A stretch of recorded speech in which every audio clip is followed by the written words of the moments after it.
Hello and welcome to Points of Interest. I'm one of your hosts, Jake, along with my co-host, James, over here. Hey, guys. If you're new to the show, this is Inverted Reality's gaming news podcast. Every week, we collect video game news and stories from around the internet and bring them here for you to listen at your own pace. That's right. You don't have to search. You don't have to look. Just come right here. We'll give it all to you. In a book. In a book. I do not like green eggs in ham. We are in the middle of transitioning to a new format. So we record the show on Monday. On Tuesday, you get your first topic. Wednesday, you get your next topic. Thursday, you get your next topic. Friday, the whole show releases as one big video and audio file on YouTube and podcast services all over the dang place for you to listen to. Make sure you follow us Beautiful. on Twitter at IR Games. Stay up to date with what we're doing, and we'll tell you what's live, when it's live, and how to get it. How Boom. it's live. How it's live. It's live because we uploaded it, James. And speaking of upload, what have you been playing? I've been uploading my Horizon Forbidden Wild saves I've been uploading my non sequiturs. How about you? to the PlayStation Cloud lately because I have finished it. It was awesome. It's you know, they said it would take us between 10 and 15 hours. I did all the side quests, got all the collectibles, finished the final. There's one quest at the end I haven't finished yet. When you beat the game, you'll know there's a quest. I've done part of it. I'm just like, I am exhausted. Like it's a very tough thing to do. So like, I'm going to come back to it. I got other games to play. Really good. It adds to the story. It's totally new story. So it's not something we've already known about. It's it all revolves around something called Firebreak, which you learn about pretty early on in one of the things. It's awesome. It's great. It's an extension.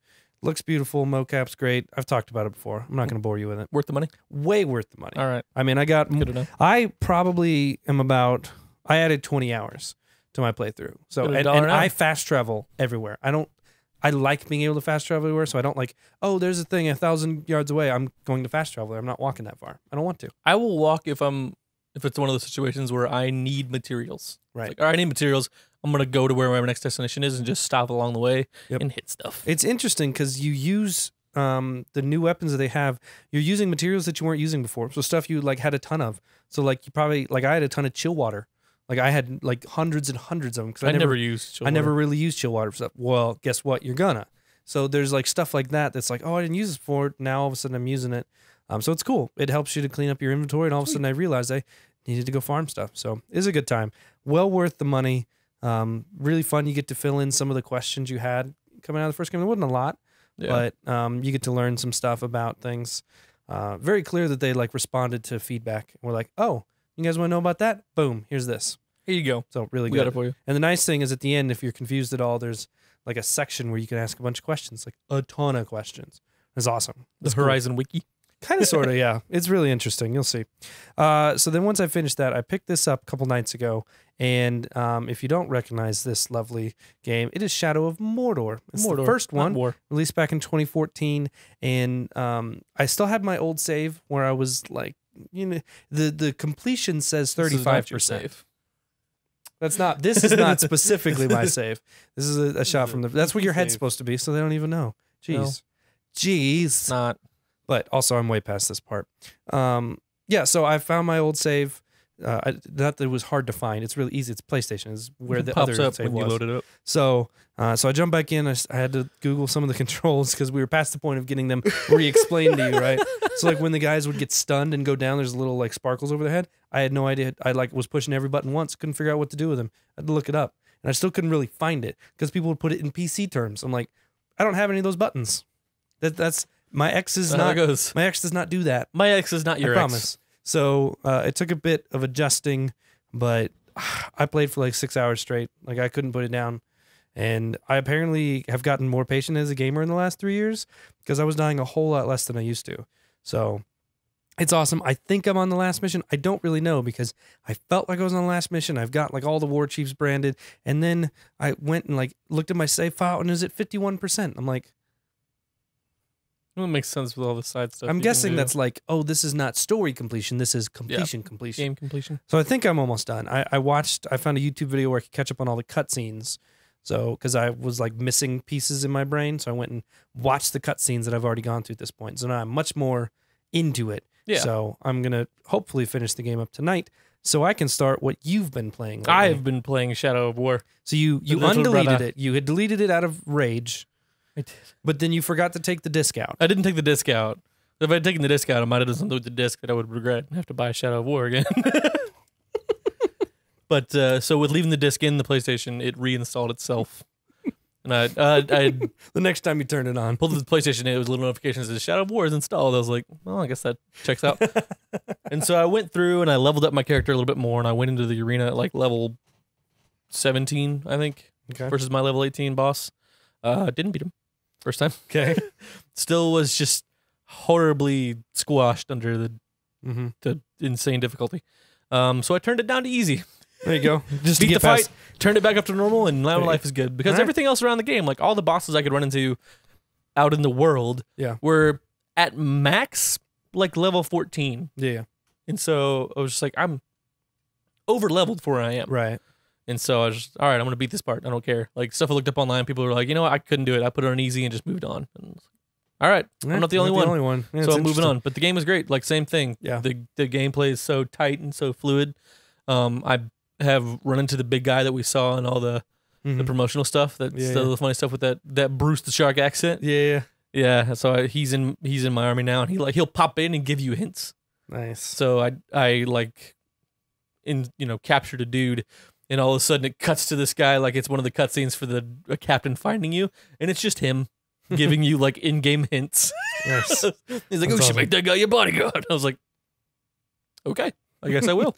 That's awesome. So, in terms of, because I'm curious about it, I know I'm going to play, and so I'm very excited, but I just like the open world in Shadow of Mordor. The map looks like it's big, but with the fast travel system, it kind of feels pretty small in its areas.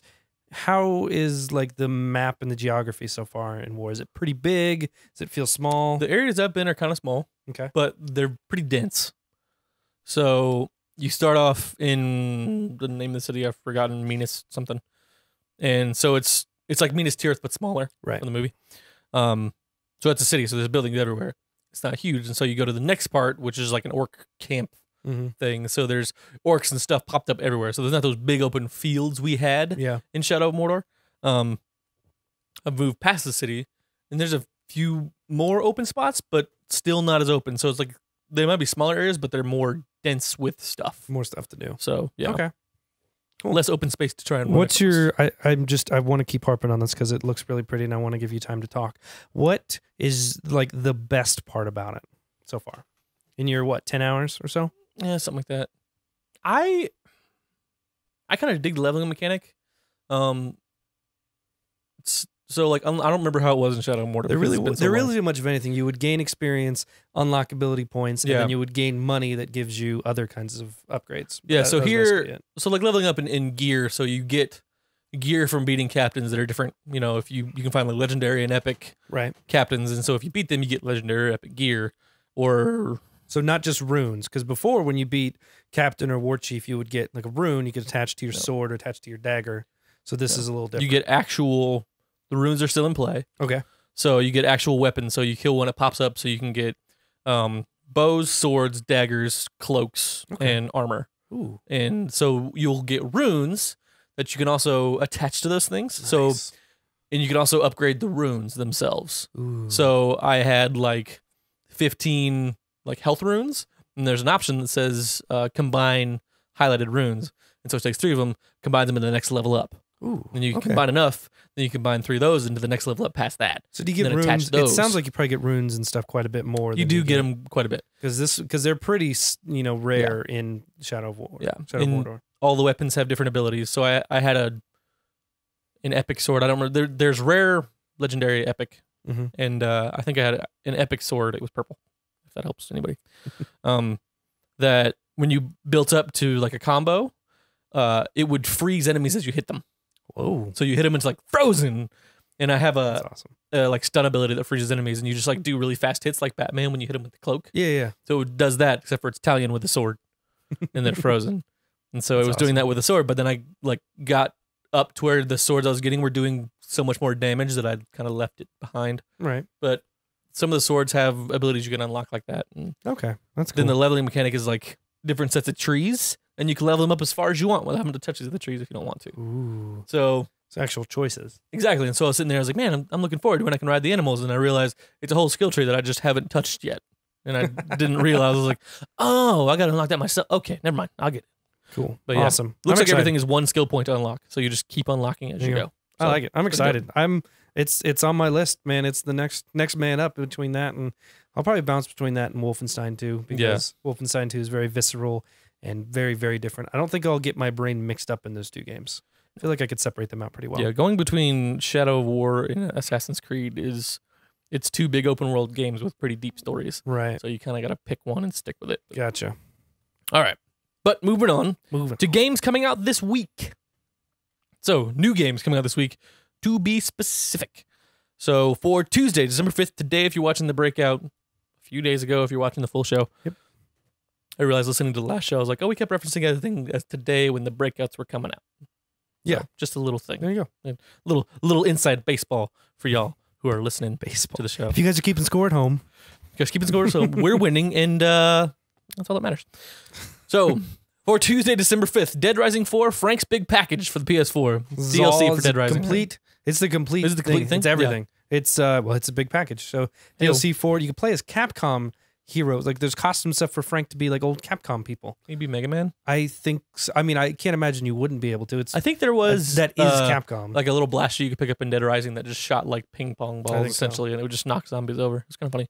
Destiny 2, Curse of Osiris DLC, PS4, Xbox One, and PC. I do like that it releases on PC at the same time. Yes. Not a huge surprise. Well, now that it's out on PC, it should. But I'm glad that they didn't like delay the launch of that. Just like they had a plan from the get go with it. Yeah. We're going to talk about more about Destiny 2 later in the show. I think at this point, delaying it a month would be like, and also like at this point, if you've been playing it on PC, like most PC players play games, you're at the point where you need more content. You're caught up, and and that was the way that their schedule was. So really excited for this DLC. Yep. Everything else might have to take a break until we get through that. I'll be completely honest. Horizon Zero Dawn Complete Edition. So this is with the Frozen Wild on the disc we were talking about. Yep, on the disc. Got there, and it's $50 for PS4. Mm-hmm. So definitely, the whole if you haven't taken the jump, the DLC right now is $15. So if you didn't get it at Black Friday, it's just get the complete edition. It's a better deal at this point, especially because it comes on the disc. It seems like a weird thing to celebrate, but it's such an old-fashioned thing we don't see anymore.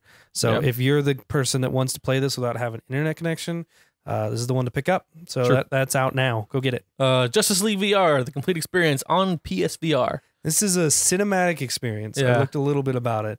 They even have versions like for like the VR cardboard and stuff. So, don't get your hopes up. No, that's pretty much what I've heard about the Justice League movie. Let Them Come, PS4. I didn't look up. I've seen this and heard it bounce around in a few different things, but I didn't look up anything on it. Yeah, not super. I don't know. Steep Road to the Olympics, DLC for Steep. PS4, Xbox One, and in case PC. anyone actually bought Steep. Yeah. Here's DLC for it. For those of you that are really into very realistic sims for downhill snow sports, it's a very more power to you. The problem that I had with Steep is that it was too, and I didn't play a ton, so crucify me in the comments if I'm wrong, but it was too much of a sim for me. Like I want arcade SSX. It was hard to like jump in and just have fun. You had to work really hard. SSX. I want like where I'm taking my board and I'm flinging over my head like a helicopter, and I like take off my pants or something, and then get back on the board. Yeah. That's what I want in a snowboard game. Flying free to the wind. I don't want get through all the rings in a certain amount of time and make sure you don't tilt your DualShock controller when you do it. And I just yeah.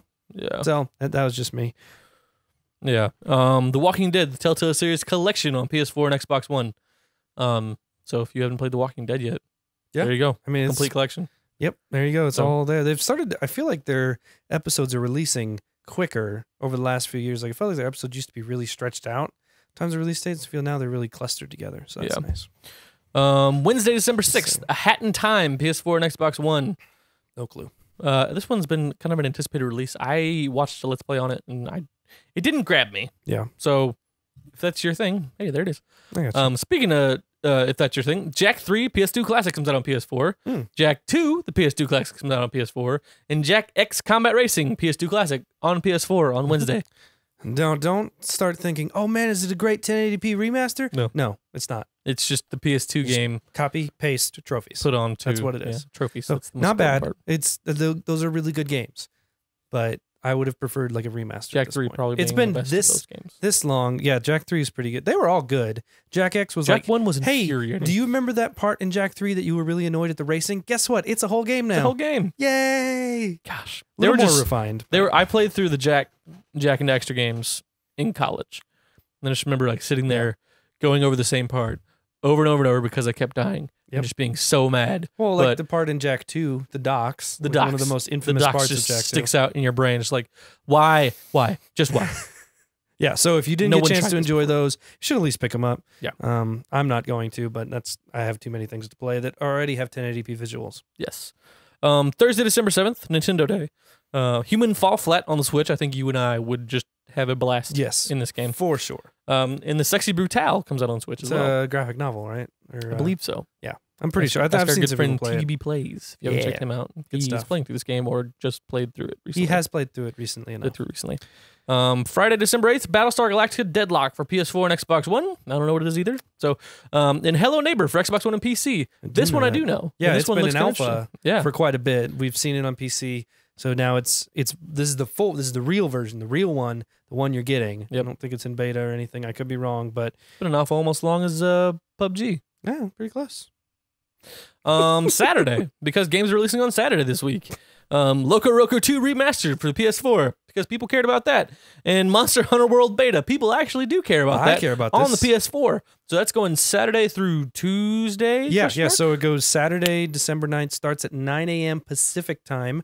That's 9 a.m. UTC -8 for those of you overseas. So that'd be 5 p.m. I think. For you Figured guys. out. We're not going to 4 do the to 5 math for you p.m. guys every week. And then it ends the same time on the 12th on Tuesday. We're gonna be out of town Saturday. We'll be back Sunday, so we're gonna check it out Sunday night. Yeah. I'll definitely. You can preload starting on the 8th. So Yeah. it's only 5.6 gig. Not a huge beta. There's gonna be 3 different quests, different levels of monsters from beginner to expert to intermediate. So, Ta-da. and by doing the quest, you will unlock exclusive bonuses for the real game that launches in January.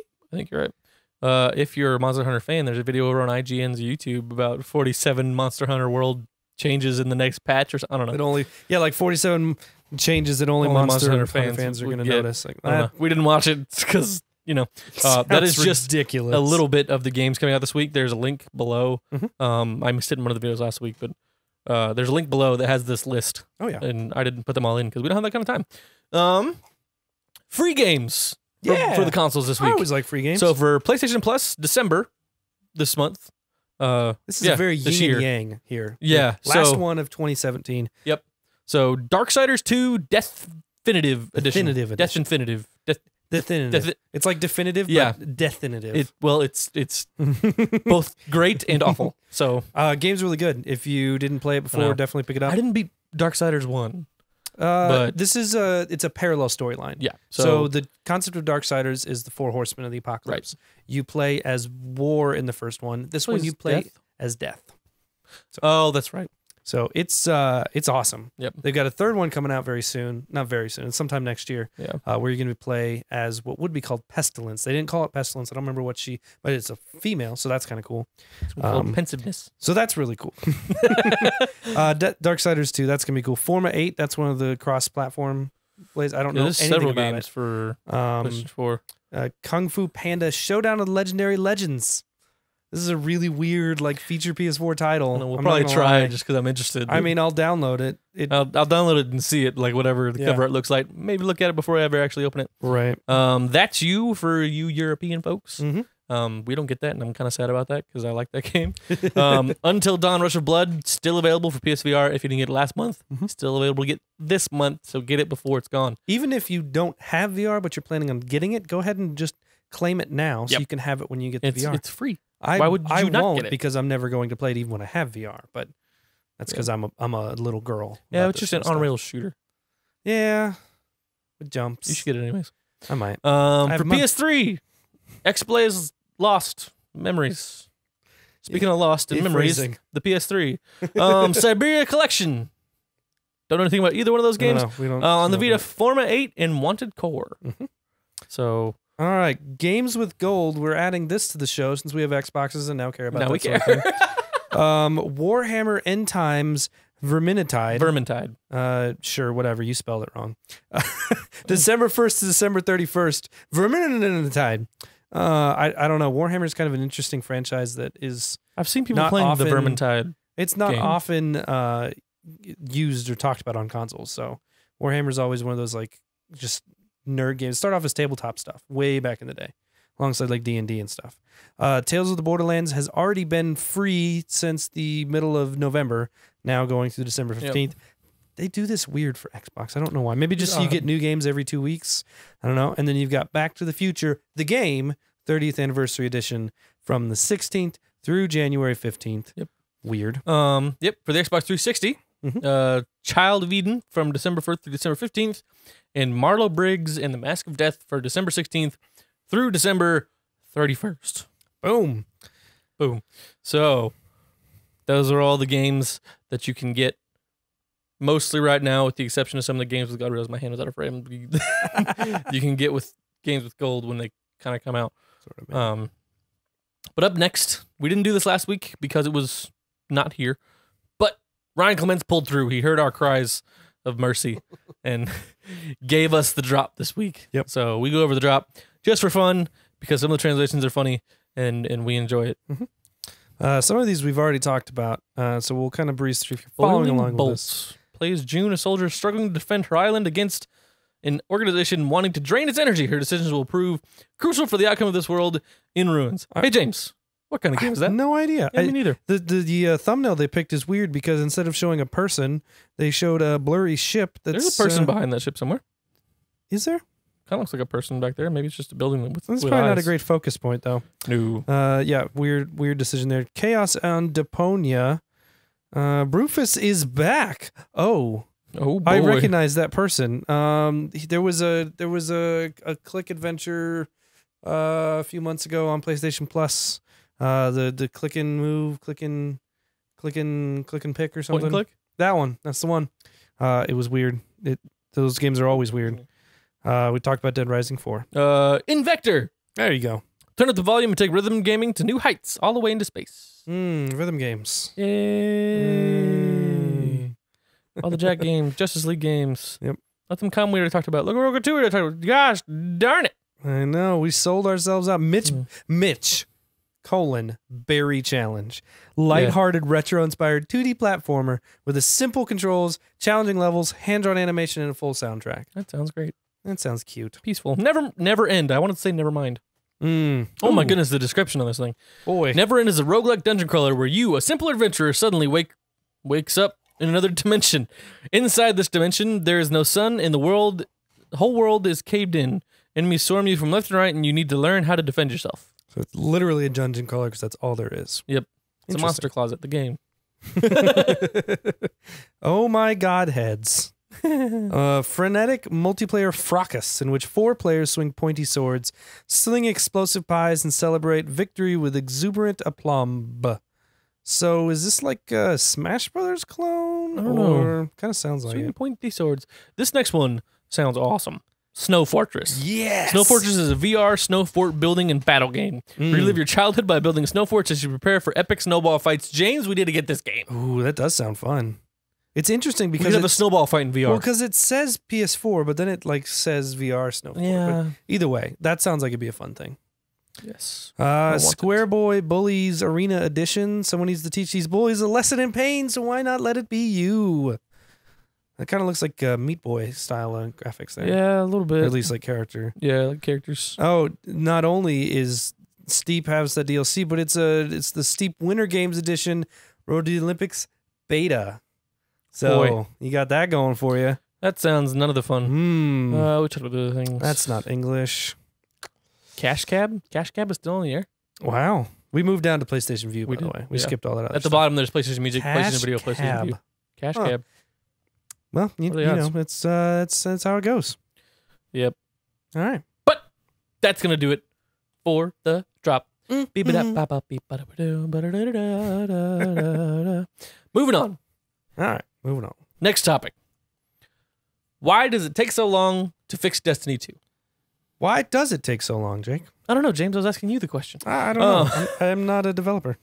So, After last night's blog posts on the state of Destiny 2, which detailed improvements due over the next month and touched upon last week's weekend storm of XP controversy, Bungie has now published a podcast with further information on several hot button topics. So when we say last night, we mean last week. It was Wednesday. The article obviously came out after this, but before we got here.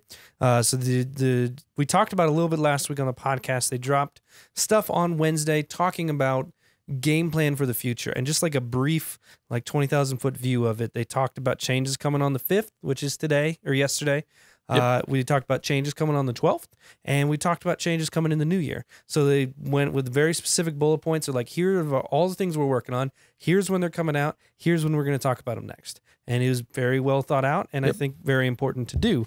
Did they hit everything? No, but they hit a lot of things. They answered a lot of complaints, and I think they set the bar in a good place going forward. The next day is when the podcast came out with the developers.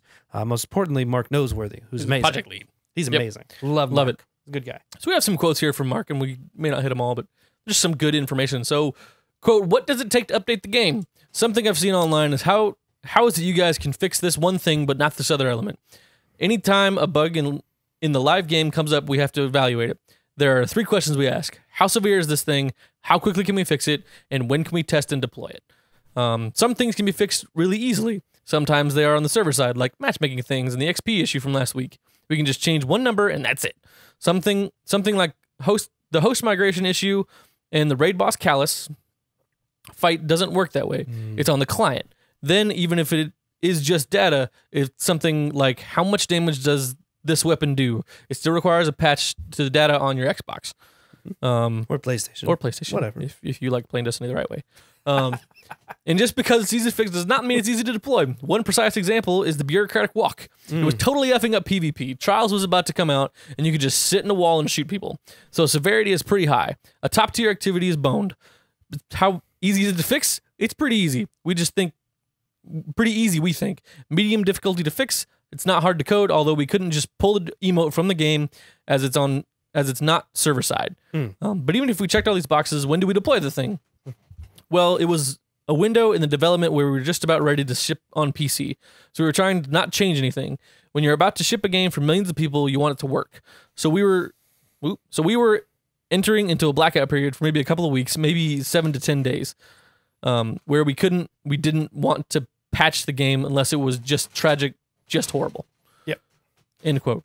There's lots of quotes. Several different. Lots of stuff. Some bits in the middle, but it wasn't. Lots didn't of change stuff the narrative. to pull out in there. I think this is kind of the state we have in a game. MMO stylings, right? I want to go out and call it an MMO because I know it's not. I get it. It's not that much content in it compared to that. Whatever, fine. But in a game like this that's constantly online, that's constantly doing stuff, you're always interacting with people and stuff, there's a ton of factors that go into it. Now, does this explain why it's taken us 3 months to get quality of life changes that we're seeing this next week and beyond that? I don't know. I think the PC release delay impacted more than we thought. I think that when they sent that off for gold was a different time when the consoles go out for gold. And because of that, we're not able to make those changes. Because they're like, well, we could change it in consoles, but it's not going to be ready in PC for weeks. And then we're going to have a split in the player base, and we don't want that. So I think it's interesting. It's frustrating as the player because it's like, man, everyone got like 6 weeks, 8 weeks, 10 weeks in. You're like, okay, here's some changes that need to happen, and nothing happened. It's part of its patience, obviously. But he's right. Some things are easy, some things are hard. That's just how it is. He can't just flip a switch and turn off a walk, right? It's stuff stored there. If you were doing everything on the server, everything would be really slow and you wouldn't be able to get anything done. So there's a reason that it's not like that. Yeah. And I imagine with the staggered launch like that, like you said, you don't want to make the changes and then launch like, oh, there's a patch that's going to be these things that you guys haven't experienced this problem yet. Maybe it's not a problem on PC. Maybe there were things on the PC that required more work that wasn't planned on. And it was just like, all right, we need to focus on getting this new one launched. This one still technically works. Yeah. So, yeah, it's annoying, but we'll get to it. So we need to make this one actually work, and then we'll focus on this one. Yeah. So we got older child wanting a toy, and baby is screaming because it's dying. Right. Exactly like that, right? And that how parenting works? 100%. That's exactly how it is. So it is interesting. It's always good to get insight into these developers. Mark Noseworthy, if you really interested, go listen to the full podcast. He's a very passionate guy. He's very animated. And he doesn't pull any punches, which I think is important. He's very similar to Luke Smith, except he doesn't talk like a child sometimes. he sounds like a very educated adult. And he's a good guy to get information from. The one thing confidence. We really didn't get a lot about in the podcast, which doesn't really surprise me. We got some of the details of what's happening with the XP, like what happened, what they're changing, that sort of thing.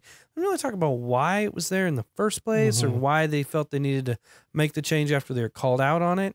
I think for the simple fact is because they were called out on it. Like they got caught with their pants down and didn't respond in the way they should. And it was, he mentions that it did look bad.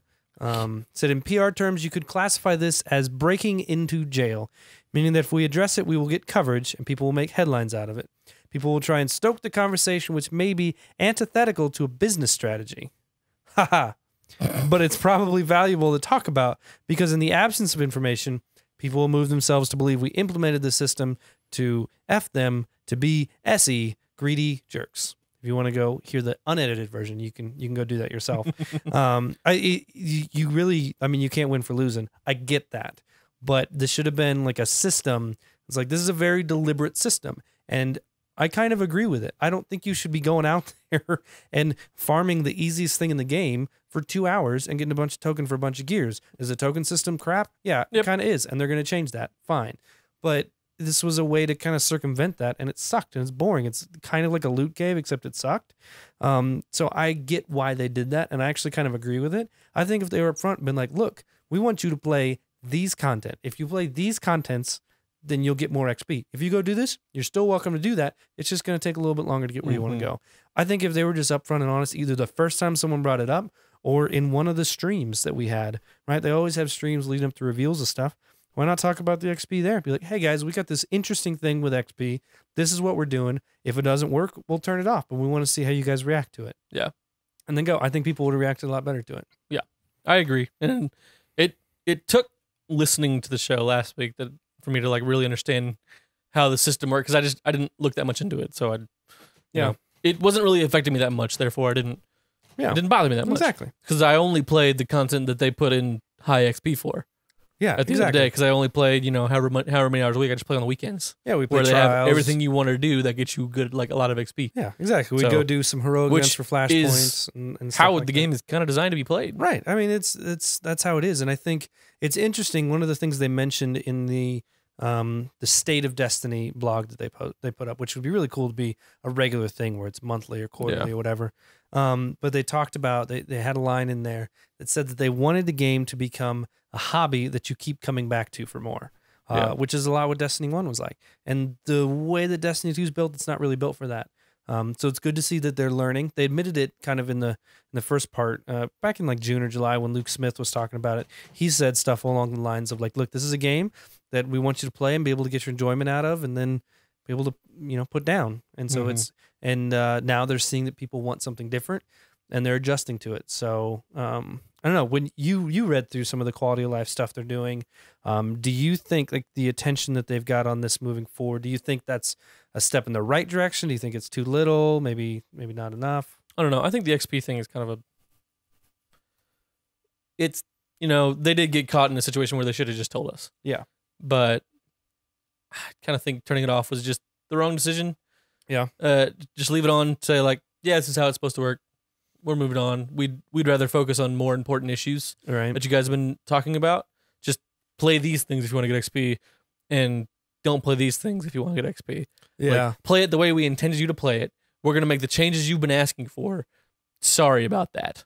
Yeah. We really are. Maybe readdress it later. Yeah. Address it. Like if you find a better system, be like, hey, remember that XP thing from a couple months ago? This is what we've done to make it different. Right. And then this is exactly how it's going to work. Mm-hmm. Here's the XP you're going to earn from doing this. If you buy Pop-Tarts, here's what you're going to get for that. Yeah. But I don't know. I think it's a little bit of making a mountain out of a molehill. I gotcha. I mean, it was such an easy thing for people to latch on to. In the slew of things people love to hate about Destiny 2. Yeah. Yeah, it just became the trendy thing that week. So it's interesting. You know, it comes from the standpoint of like, oh, you're misleading consumers and you're misguiding what we're doing and things like that, and you're governing the way that we should play the game, where it's like we should be able to play the game however we want and get the same amount of enjoyment out of it for everybody. Spoiler alert, guys. Every game is governed for you to play a certain way. So it is interesting because I think maybe the assumption was like Destiny 1 was not weighted like that. Like, here's the experience you get. We're upfront about it. Like, this is what you get. But then there wasn't Bright Ingrams attached to it. So I think that's part of the rub. It's like, well, are you guys pushing us to do this because you feel that way about experience, or because you just want us to buy Bright Ingrams? Like, what's the draw for them to do this? And I don't think it was to push us to Bright Ingrams, because if you've ever like really used Bright Ingrams, like there's really no huge benefit to it. Like you can get a cool emote. Yeah, and if you don't get the cool emote from the Ingrams, you can buy it, but you still have to get Silver Dust, which only comes from breaking down the stuff that comes in. You can't just go buy Silver Dust to buy the stuff that comes in specifically. So it's a very specific economy, and I think it's okay. I think that's how microtransactions should be done. So I don't know. We'll see. It's Crisis, Curse of Osiris. It's kind of the same thing. Is out. Hopefully it's not a Crisis. And so we know it's not a ton of content. It's a small DLC. That's how it is. It refreshes everything up. We'll get a new section in the raid, which we're excited to do. Some story missions, some strikes, new Nightfall. It'll be fun. We'll do it. We'll spend a couple weeks in it. Quality of life. We got the Dawning coming around. They always have that right around the New Year time as a normal event they do.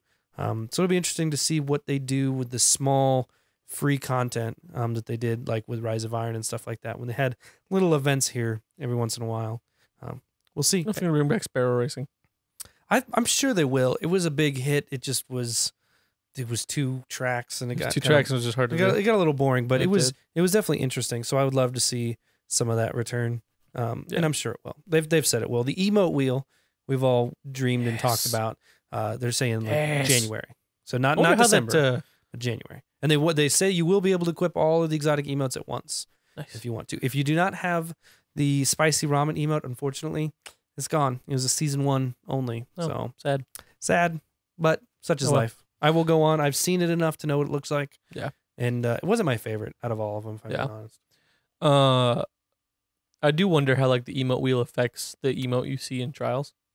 Not that it's a huge deal.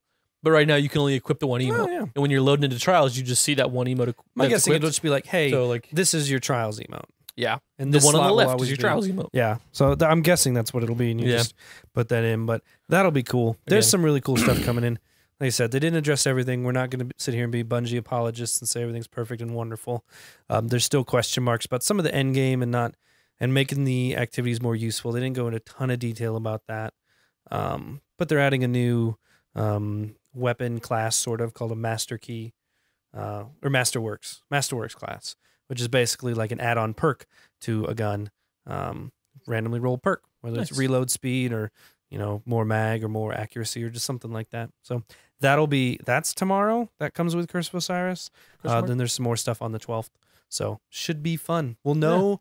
We'll have patch notes tomorrow. Or we'll already have patch notes. Yeah. So if you are sitting here right now and you want to go read those patch notes, do it so you can see everything that's now in Destiny right now in version 1.1. Nerds. I love patch notes. Patch notes are like my favorite part of gaming. I'm a loser though. So yeah, I'll read the big, like they put like the big, really like flashy stuff at the front of patch notes. Then like, here's the really detailed stuff. I'm like, whatever. Yeah, James will tell me. James will explain that stuff to me later on. That's what I got him for. Because I'll always like literally like every time there's any kind of patch notes or updates or like trailer comes out, I'm like, hey, did you read the patch notes? Like, nah. Nope.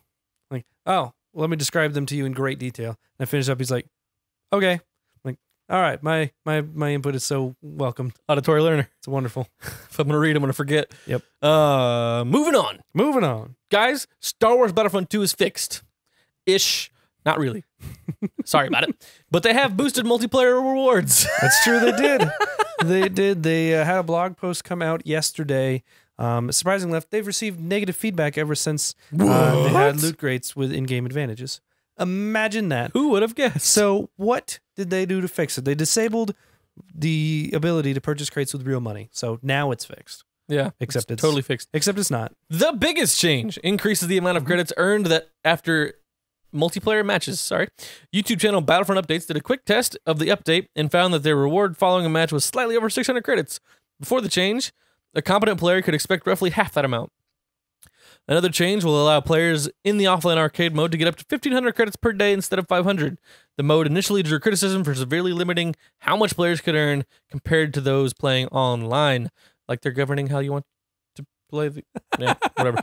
The final change affects how many crafting parts are received through daily crates. Players receive a free loot crate each day that gives a small sum of credits and crafting parts used for upgrading their star cards. The original rewards were a measly 5 credits, but players... 5 credits? Shouldn't it be 5 parts? I don't know. 5 parts. 5 parts. Let's call it 5 parts. Yeah. But players on social media are now reporting an increase to 15 parts per crate. The grind isn't completely removed. Major upgrades for star cards take hundreds of crafting parts, but this change should help players get the abilities they want slightly faster. Yeah, slightly. Yep. I mean, that's not a huge change. There's some interesting changes. It's good. You know, I mean, I kind of get, you know, at like reading more. Good. It's a step in the right direction. Yeah, I mean, I think reading more and thinking about it in terms of the arcade mode. It's an offline mode, and you don't want people to get an advantage by playing offline than going and buying star don't cards. put the system in. But then don't put that in there in the first place. That's at the end of the day, that's what, just don't do that. Like, what you do offline don't have them in shouldn't loot affect crates. what you do online. Yeah, it's like just don't every have, other online cheater either don't ever. have loot crates with in-game advantages, or don't put those in an offline mode at all. But you know, so they've continually altered Battlefront 2's economy and rewards. After a wave of negative criticism, they reduced how much the hero characters, they're like hero characters, but they're from Jericho. They reduced how much hero characters cost to unlock and temporarily disabled the loot crates to buy them with real money. Temporarily. Strangers are another step towards a better experience, as the author says, even though I really just wish they'd fire the Death Star at the entire progression system. Yeah. And that's it in a nutshell. Like, at the end of the day, you can't... It's too little too late. You can't put lipstick on a dog. Like, it's still just a gross, nasty system that just doesn't work for, you know, gamers and stuff. Like, it's just not a productive way to do it. Yeah. I don't know. At this point, they'd have to start all over with the progression system for anyone to be happy with it. Yeah. And that's just not going to happen. So the progression system we have is the progression system we're stuck with. Yep. There'll be some tweaks. There'll be some things that change. And eventually the people that care will have all the cards, and then it'll be just down to skill again. But So I'll be interested to see what sales number on Battlefront 2 is. It wasn't great at Black Friday. Curious, like, if it will still go down as like a success for EA. I'm sure they'll still make money off of it. I feel like the aftermath of what happened in Battlefront 2, like maybe Battlefront 2 sells gangbusters, and it does just fine. But the people in the know that are letting their friends know what's going on and be like, hey, you bought Battlefront 2, like, you know, not in a judgy way, like, hey, don't do that. But just like, hey, just so you know, this is what EA is doing. Yeah. And, you know. Yeah, I mean, just so you're aware. I think it's going to mark a shift in game. We've talked about this before. We don't want to beat a dead horse, but it it marks a trend in gaming for where things are going to be going, where things have come from, and everyone's going to, you know, 5 years from now, we're going to be sitting and be like, wow, EA got away with doing all that. Wow. And so I think we'll see things differently looking back on kind of this gaming section of 2017 and how the industry reacted finally appropriately for the first time. It'll be interesting to see specifically how it goes down. But hopefully this will be last time we have to talk about Battlefront 2 for a while. Gosh dang, I'm so tired of talking about Battlefront 2. So tired of using the same image, but I can't find any good images because nobody's playing it. Yeah, I know. I went to find an image for a thumbnail last week or whenever we talked about it. I was like, just get a face of Darth Vader and just throw it up there. I'm just going to start looking with a lock Star Wars movie screenshots and just start putting that on. There you go. Yeah, close enough. Graphics are really realistic this time. This is so lifelike. It's amazing. All right. Moving on to the last topic of the day. Comes to us from gamesindustry.biz. So Ubisoft responds to people's reactions to Far Cry 5. From what I've seen, the reactions to well, I guess I'm thinking of Wolfenstein. Yeah. I saw the negative reactions to Wolfenstein. I was like, get over yourselves, idiots. Yeah, that was the Nazi thing. It was the Nazi thing. Like, oh, you should, like, no, like, Nazis are bad. Right. And they should be discriminated against. Sorry. Anyways. Moving on. Far Cry 5. The announcement of Far Cry 5 received a different sort of attention that it might have done in another year. Arguably, this is not an attribute of anything Ubisoft or Montreal studio did, but rather the world outside the games industry. So this is a case of the world matching the game. in just a weird way. The pitch is simple enough. Explore the open world in fictional Hope County, Montana, as you take on a religious extremist cult. It's a less exotic setting than past Far Cry outings, but the formula seems to be fairly firmly in place. Naturally, long development cycles mean work on Far Cry 5 began long before the recent discourse in American culture, but is another example of how outlandish video game narratives are becoming all too real. Bethesda faced similar criticisms with the launch of this year's Wolfenstein 2, with exec Pete Hines telling us it's disturbing that Wolfenstein can be considered a controversial political statement. Yeah, I remember seeing a video where like they asked him about how it portrayed Nazis. He's like, yeah, they're effing Nazis. It's like this is just how it is. Like it's just mind blowing that some people can argue that. Man, it's just how the world makes me is so these angry days. that we're worried about the feelings of Nazis. Ask your local Jew how they feel about Nazis. Ah, All right. So, quote from Dan Hay, the creative director on Far Cry 5, says, "We made Far Cry 4, then Primal, and there was a moment about 3.5 years ago where we had the opportunity to talk about where we'd take Far Cry 5. We brought back the idea of bringing it to the States. We thought it might be the right time." So, this is my favorite part of this whole article. Shortly after a Change.org petition, the second week in a row we've had Change.org on the show, right. called for Ubisoft to cancel the game, decrying the use of Christians and mainly Caucasians as the enemies, as well as the American setting, setting. While there are questions as to the validity of this position, it's no stretch of the imagination that certain corners of the U.S. may react in such a way. In those corners of the U.S. can feel free not to play the game. Yeah, I mean, so I get it, but it'd be, I mean, you got to think about games as, I want to say like an extension of art. Like it's an art form, right? And it's a commentary, whether or not it's intentional on today's society. I mean, we're talking like this game's had 4 or 5 years of development. Like this was not a topic that would have been at all controversial or confusing or anyway. Happened 4 or 5 years ago. Yeah, started this is a long how time it is. ago. This is just a thing that happens, and it's a bad timing, and that kind of sucks because it looks like a fun game. But I think it's important that as an art form, we're able to talk about issues like this and discuss issues like this. And the sad part is there's probably a place sort of like this somewhere in the States that nobody knows about. Yeah. Right? There's probably places like this. Those people don't use the internet. Maybe not this extreme. Maybe Probably there's not people running around toting guns and courting off martial law, but there's cults out there. Like we've seen them before. We've seen it with even Charles Manson, who just passed away a couple weeks ago. That was a really big deal because, I mean, that stuff was awful. And so, like, are we not allowed to have that as an art form just because it uses symbols that people associate with good? So I think it's tough because the critics are the ones, they're watching like a 2-minute trailer or 5 minutes of gameplay and they're jumping to conclusions about what it is. Yeah. I think the idea of them using like Christian symbols is, I think people are making the wrong conclusion. I think they're saying that all Christians are like this game, and Ubisoft is saying these are what we think Christians are. Yeah. It's like, no, this is what people are. Like there are people that are like this, and they misuse these things. Extremism. It's there in every facet, whether you're an atheist or a communist or a socialist or a Christian, whatever. There's always stuff like that. So I think it's kind of unfair to be like, this is a video game. Play it or don't play it. If you don't like it, don't play it. I think that's it. The problem lies when people outside the gaming industry, when news outlets outside the gaming industry get a hold of something like this. They're like, oh, this game is telling you that all white Christians are extremists and want to kill everyone. And that's the kind of news that reaches people like our parents, who then ask us, you're not buying this game, are you? Right. And we have to explain to them, all right, that's not how it actually is. Yeah. That's not, they're basing that off this little bit of information, and they're not going to do further research. That doesn't get clicks, which doesn't make them money. So why would you dig deeper on it? Well, like, it's like, we can tell you. Well, it's like the shootings in Las Vegas where the bump stock came into play.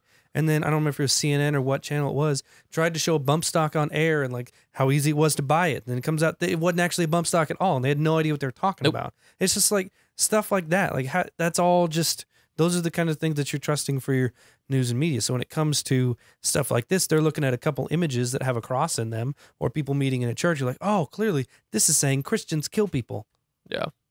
Like it's not racist, but it's no different than saying, prejudice. Yeah, it's prejudice. It's no different than saying that all Muslims are terrorists. Like that's not what it's not how it works. And also, it's a video game. Yeah, that point even like stressed in the article, Dan Hay like says that. Let's keep in mind it's a video game. We'll run across the quote here in a minute, but he stresses that the team, like every team ever, tries to keep the game in like a fictional world as possible. There is no Hope County, Montana. Right. It doesn't exist. Montana exists. Hope County does not. Just quote for this one, I really wanted a villain that stood for something, that they believed that they were right and almost believed that what they were doing was for the greater good. There was a layer of complexity that we wanted for the father, who is kind of the main villain in this game. It's unfortunate to call him the father. Call him the father. I know it adds to the level, but Christianity stuff. there was I feel like the villain was called that in Outlast 2, wasn't he? I think the so. father. Yeah. They referenced him as the father or father or something. Father something. I mean, people protested that game, but it was for a lot of different reasons. Yeah, that game had its own problems. That was its own thing. Again, I'm happy not to play the game again. Yeah, I mean, he goes on and he talks about, the thing is when people discover a theme like this, they come to you and say, well, your game has to be about this. A couple weeks later, the world will change and they'll go, no, your game needs to be about this. It's an interesting thing to work on a game that people are so passionate about and that has story elements that feel very now. But the truth of the matter is we have to remember it's a game. We're building an environment where players are going to express themselves. I get the outrage for this as opposed to Wolfenstein, just because this is a scenario you could actually see happening in 5 years, in 10 years. It could be happening right now in some podunk place in Idaho, for all we know. Like, this could be a real problem that's happening. Wolfenstein, obviously not. Nazis lost. They're not taking over the world. That's never going to happen. That's not a real thing. So I think people may hit close to home. I think a lot of times in the mainstream culture, Christians are kind of persecuted in general for being like intolerant and stuff like that. And so I think a lot of times people are more sensitive to that. And then when you see something like this, like, oh, that's just another thing against Christians. It's like, well, that's not really. They're not really trying to make a political point here. It's a video game. This is a fun topic. It was fun 5 years ago anyway. It's just a game. Like the guys in Ubisoft Montreal are not the ones thinking about America's problems. Yeah, very true. Bear that in mind. This is a studio outside of the States. Granted, in a country that butts up against the States. I'm sure they know quite a bit about it. I'm sure they know enough about it. But when you ask a Canadian, what's popular American news on their mind, it's like, is part of the response you're going to get. Now, if there was a game where Trump was an evil villain and you were having to chase him down in the White House, then I could maybe see that's probably a conflict of interest. I can promise you that exists as a Flash game somewhere. Yeah, but I mean like a real like Ubisoft comes out, it's like Far Cry. Far Cry Trump. Far Cry. Oh, no, it's Far Cry Agent Orange. There you go. That's what they call it. Maybe that would be something like, okay, I'm going to raise my hand. That might be a little too far. Oh my goodness. So it's just, this is how it is. Yeah. This last quote I kind of want to hit there is we've reached the point where it's not just go out and blow stuff up. It's not just go out and rampage somewhere. There are opportunities to meet characters, have relationships, be in a world that feels real and put you in a moment where you're introspective and think about it. And then step out and have a completely different experience with a completely different tone. It's a cool time to be living. At the end of the day, kind of past all this like weird controversy in games, we have really cool games coming out. Yeah. Like Wolfenstein 2 was great. I'm excited for Far Cry 5. I loved Far Cry 4. Oh, yeah. And I like the gameplay of Ubisoft. And I think it's good that they're finally getting away from the exotic locations. I think it'll be cool to have something a little bit closer to home. When he talks about the not just go out and blow stuff up, what's like the theme of the last few Far Cry games compared to what they're talking? Is it always been relationship building, or is this kind of a new focus that they're doing? Because I didn't play Far Cry. Well, you build relationships. Well, yeah, it kind of is that way. In Far Cry 4, you basically on the side that you're on, there's two people that are kind of like they're both leaders, and so in the missions that come up, you can choose to pick this person's playing or this person's playing, and you can go back and forth and like build one to like be the leader of the whole crew by the end of the game. Which I don't know if it's decided by the decisions you've made or by the decision in the last mission, but I imagine like based on the look of the trailers we've seen, this looks pretty much like just take Far Cry 4 and move it to the next Far Cry. Yeah, just like Primal was take Far Cry 4 and put it in Stone Ages. I was gonna say Far Cry 4 and Far Cry Primal were a little bit controversial because the map, like if you overlaid them, it was the same, and some of the same assets. It was just in a different time. So I'm hoping that it will be. I don't want to say rejuvenate because the franchise still did really well. Yeah, but I hope it's different. Not that the other stuff was bad or that I even played it, but we don't just need Far Cry in forest, or Far Cry in the jungle, or Far Cry in the water. Like, we need a new game that happens to be Far Cry. And I think from the stuff I've seen versus the stuff we saw before, I think this is a much... The thing that I've kind of noticed with Far Cry, at least in their media and some of the stuff I've watched, is it seems kind of... There's different focus points everywhere, right? There's different things to focus on. There's different things to do. This seems like a very centralized, like, here's this one thing, go and take it down. Like, it seems like a little bit more focused story than they maybe have had in the past. I don't know what kind of story you could have had with Primal. It was just fighting a bunch of Sabertooths, right? Isn't that basically what it was? I think I don't remember. I played a little bit of the beginning of it, and it was Didn't really... tribes. I don't know. Yeah, I don't remember. really say on it. But that is going to wrap it up for the show this week, guys. Thanks for watching. Thanks for subscribing and liking and talking to us and tweeting at us, and it's awesome. We love it. We love you guys. Remember, tweet at us at IR Games. We're on the Twitters all the time. We read all your comments.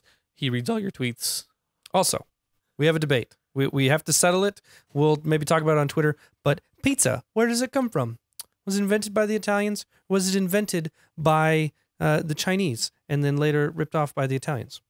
I don't know. Somebody brought that up on Twitter after I posted a really weird picture of a bunch of pizza in a frozen food section labeled Asian. That. So I'm curious. I had that thought when you put the pictures, like, is it actually technically Asian food? I don't know. So let us know in the comments below. Hit us up on Twitter what your thoughts are. Probably pull a poll out in a few days. See what you guys think. I'm kind of curious. I was going to research it and just totally dropped the ball.